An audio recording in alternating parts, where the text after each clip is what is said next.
சீவிச்சு கொண்டிருக்கிறேன். இந்த டைமில் எனக்கு 2 பொம்பளை பிள்ளைகள் இருக்கிறாங்க. அவங்க 2 பேரும் படிக்கிறாங்க. ஊரில் இவரை மாதிரி பண்ணியிருந்தேன். நான் இருந்து அங்கேயும் கஷ்டப்பட்டு எனது ஊருக்கு வந்தேன். தமிழ் பேசும் உறவுகள் அனைவருக்கும் அஸ்ஸலாமு அலைக்கும், வணக்கம். இன்றைக்கு நான் வாழைச்சீனைக்கு வந்திருக்கேன். வாழைச்சீனையில் வந்துட்டு ஒரு அக்கா, அவங்களுக்கு குடும்ப வாழ் சூழ்நிலை காரணமான ஒரு உதவி ஒன்று அவங்களுக்கு தேவைப்படுது. அவங்க நம்மளை கேட்கவே அலப்பறைய தொடர்பு கொண்டாங்க. அவங்கள பற்றி நான் சொல்கிறத விட அந்த அக்காவே சொல்லுவாங்க. அவங்களோட முழு விவரத்தையும் முழுசாக கேளுங்க. வணக்கம் மக்களே, நான் மார்க்கண்டு ரஞ்சினி எனது பேர். மற்றது நான் ஹேட்டனூரில் இவரை மாதிரி பண்ணியிருந்தேன். நான் இருந்து அங்கேயும் கஷ்டப்பட்டு எனது ஊருக்கு வந்தேன். வந்த இடத்துல எங்களோட அம்மா எனக்கு காணி பூமி ஒன்றும் தரல. இருந்தாலும் நான் வாழைச்சேன் ஊருக்கு சீவிச்சு கொண்டிருக்கிறேன். இந்த டைமில் எனக்கு 2 பொம்பளை பிள்ளைகள் இருக்கிறாங்க. அவங்க 2 பேரும் படிக்கிறாங்க. ஒரு ஆள் ஏஎல் முடிச்சுட்டு 3 சியோடு இருக்கிறாங்க. கேம்பஸுக்கு பார்த்து போட்டு இதே இடத்துல இந்த கணவர் கூலி தொழில் செய்தான். எங்களை எவ்வளோ காலம் வாடகை வீட்டில் வச்சிருந்த காலம் கூடி நானும் இடியப்பம் அதை தவிச்சு தான் பிள்ளைகளை படிப்பிச்சு வந்தேன். நான் ஒவ்வொரு வீட்லேயும் சாமான் ஒவ்வொரு வருஷம் நான் தூக்கி கொண்டு திரிஞ்சேன். எனக்கு சொந்த இடமோ சொந்த வீடோ எனக்கு இல்லை இது வரைக்கும். ஆனாலும் நான் கஷ்டப்பட்டு இந்த பிள்ளைகளை படித்து முன்னுக்கு கொண்டாந்துதேன். ஒரு மகள் கொமர்ஸ் படிக்கிறாவோ, அவள் வார வருஷம் 8ஆம் மாதம் டெஸ்ட் எழுதுறாவோ. இதுக்கிடையில் எனது கணவர் திடீரென்று இறந்துட்டார். ஹார்ட் அட்டாக்னு சொல்கிறாங்க. அவர் இறந்ததுக்கு பின்பு எனக்கு இந்த வாடகை வீட்டில் வாடகை கட்டையில் அது நாங்கள் சாப்பாட்டுக்கும் கஷ்டப்பட்டு கொண்டிருக்கிறேன். எனது மூத்த மகள் ஒரு சிறிய கடை ஒன்றில் வேலை செய்கிறேன். அவ்வளோ பாஸ் பண்ணியும் அவக்குரிய வேலைகள் இன்னும் எனக்கு கிடைக்கல.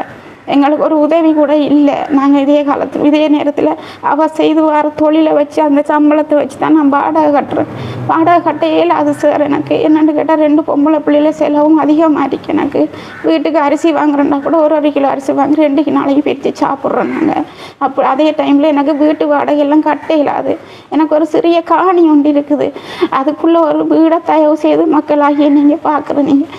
அதுக்குள்ள ஒரு சிறிய வீடு உண்டு. எங்களை 3 பேருக்கும் கட்டி தந்தீங்கன்னா பெரிய உதவியாக இருக்கு. மேலும் நான் சிறிய கைத்தொழில் ஒன்று செய்கிற மக்களே. என்னென்னா அரிசி செய்து திரிச்சு கொண்டாந்து வெளியில் தான் திரிச்சு கொண்டாந்து வறுத்து அதை பேக்கெட் பண்ணி அல்லது கிலோ கணக்குலையோ மக்களுக்கு விற்கிறேன். நான் அது இல்லாமல் கொச்சிக்காத்தூளும் திரிஞ்சு எங்கேயாச்சும் குறைஞ்ச விலையில் வாங்கி வந்து தான் ஹஸ்பண்ட் தான் தந்து கொண்டிருந்தவர்கள்னாலும் அவர் டெத் ஆகினபடியே எனக்கு திரிஞ்சு அது வாங்குறதும் கஷ்டம். அதுக்கும் வெளியே போய் திரிச்சு கிலோ கணக்கு கொடுக்குறேன்.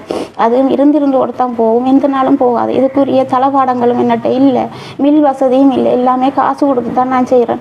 இதுக்கான ஒரு வழி இருந்தால் கூட எனக்கு செஞ்சாலும் அதை பற்றி எனக்கு பிரச்சனை இல்லை. அது கொஞ்சம் உதவியாக இருக்கும். எனக்கு என்னுடைய பிள்ளையோட வருமானத்தோட இதையும் சேர்த்து செய்து எனக்கு வருமானம் கொஞ்சம் போதுமான அளவுக்கு இருக்கும். எனக்கு அதுவும் இல்லாமல் நான் தவிச்சு கொண்டு இருக்கிறேன் மக்களே. இதை பார்க்குறாக்கள் எனக்கு இந்த உதவியை சரி ஏதோ ஒரு உதவியை செஞ்சுதாங்க மக்களே. மேலும் தமிழ் பேசும் உறவுகள் அனைவருக்கும் சொல்ல வர்றது என்னவென்றால் இவங்க 2 பெண் பிள்ளைகளோட மிகவும் வறுமை கோட்டின் கீழே இவங்க வாழ்ந்து கொண்டிருக்காங்க. இவங்களுக்கு உங்களால் முடிந்த ஒரு உதவியை இவங்களோட தொலைபேசி இலக்கத்தை நான் ஸ்க்ரீனில் போட்டிருக்கேன். அக்கௌண்ட் நம்பர் போடலை, தவிர்க்க முடியாத காரணத்துக்காக இவங்களோட பேங்க் அக்கௌண்ட் நம்பர் நான் ஸ்க்ரீனில் போடலை.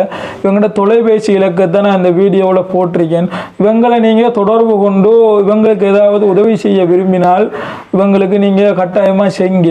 மேலும் இவங்களுக்கு ஒரு காணி இருக்கு. அரசாங்கத்தால் கொடுத்த அந்த காணி அரசாங்கத்தால் இவங்களுக்கு கொடுத்த காணி ஒன்று இருக்கு. அந்த காணிக்குள்ள இவங்களோட 2 பெண் பிள்ளைகளையும் வைத்து கொண்டு இவங்க வசிக்கிற அளவுக்கு சிறியதொரு வீடொன்று அமைச்சு கேட்காங்க. வீடொன்று கட்டுறேன்னா பெரிய அளவுக்கு ஒரு அமௌண்ட் ஒன்று போகும் நம்மளோட நாட்டு சிச்சுவேஷனை படி. இருந்தும் அவங்களுக்கு இந்த உதவியை அவங்களுக்கு செஞ்சோம்னா அவங்க பெரிய அளவில் சந்தோஷப்படுவாங்க. மேலும் இவங்க ஒரு சிறிய கைத்தொழில் ஒன்றும் செஞ்சு கொண்டிருக்காங்க. அந்த அரிசி கொச்சிக்காத்தூள் அது இதெல்லாம் இடித்து கொடுத்துட்ருக்காங்க. அதுவும் வெளியில் கொடுத்து பணம் கொடுத்து இடித்து கொடுத்து இவங்க பக்கெட் பண்ணி கொடுக்காங்க. அதில் வர சிறியதொரு லாபத்தையும் வைத்து கொண்டு தான் இவங்களை அந்த குடும்ப சூழ்நிலை போய்கொண்டிருக்கு. மேலும் இவங்களோட ஒரு மூத்த பெண் பிள்ளை ஏஎல் படித்து விட்டு 3 பாடத்தோடையும் சித்தி பெற்று விட்டு சரியான ஒரு வேலை இல்லாமல் ஒரு கடை ஒன்றில் கூலிக்கு வேலை செய்து இந்த குடும்பத்தை பாதுகாத்து கொண்டிருக்காங்க. இவங்களோட கணவர் திடீரென்று ஹார்ட் அட்டாக்ல இறந்ததுனால தான் இவங்களுக்கு இந்த குடும்ப சூழ்நிலை அவ்வளவு மோசமாக காணப்படுகின்றது. இவங்க தற்போதைக்கு ஒரு வாடகை வீட்டில் வசிக்காங்க. இந்த வீட்டுக்கு அவங்களால வாடகை செலுத்தக்கூடிய வருமானம் கூட இவங்களுக்கு இல்லை. அதுதான் இப்போ சொல்லக்கூடிய ஒரு விஷயம். இந்த வீடியோ பார்க்குற நீங்கள் இந்த வீடியோவை ஷேர் பண்ணிவிட்டு முடிஞ்ச அளவுக்கு இவங்களுக்கு ஏதாவது ஒரு உதவி செய்வீங்க என்ற ஒரு நம்பிக்கையோட இந்த வீடியோவை நான் முடித்துக்கொள்கிறேன். மீண்டும் ஒரு நல்ல வீடியோவில் சந்திப்போம். நான் உங்கள் KKY அளப்பறை.